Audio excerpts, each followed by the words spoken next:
Tačno 180 dana preostalo je do početka olimpijskih igara u Tokiju. Na svečanom događaju predstavljen je dizajn ulaznica za olimpijske i paraolimpijske igre u Tokiju ove godine.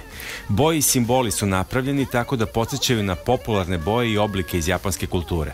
Osim toga, na ulaznicama će biti jasno vidljive i ostale informacije koje bi trebalo da pomognu pre svega na kom borilištu je takmičenje, koji sport i disciplina je na programu, uz naravno uobičajene neophodne detalje kao što su vreme početka i mesto na kojem sedi posetilac.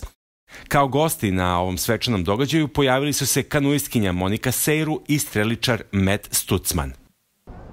Olimpijski krugovi, prepoznativ simbol olimpijskog pokreta, postavljeni su na baržu u Tokijskom zalivu, 6 meseci pre starta igara. Ovaj plutajući spomenik je dugačak 33 metra i visok 13 metara i ostaće na ovom mestu do kraja igara. Smešten je u Odaiba marini, a izgrađen u Yokohami tokom 5 meseci, koliko su ga pravili radnici zaduženi za njegovo sastavljanje.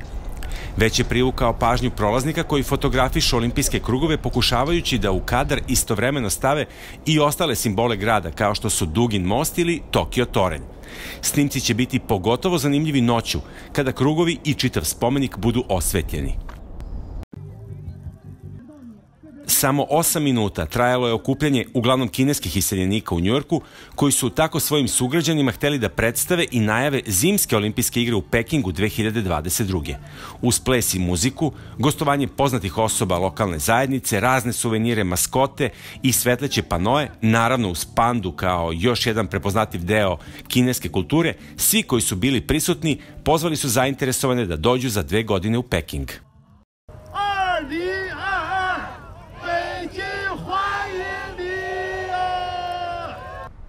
Ne ostavljaju svuda olimpijske igre željeni trag. Odlukom pravosudnih vlasti, a iz bezbednostnih razloga, brojna borilišta u Rio de Janeiru su zatvorena.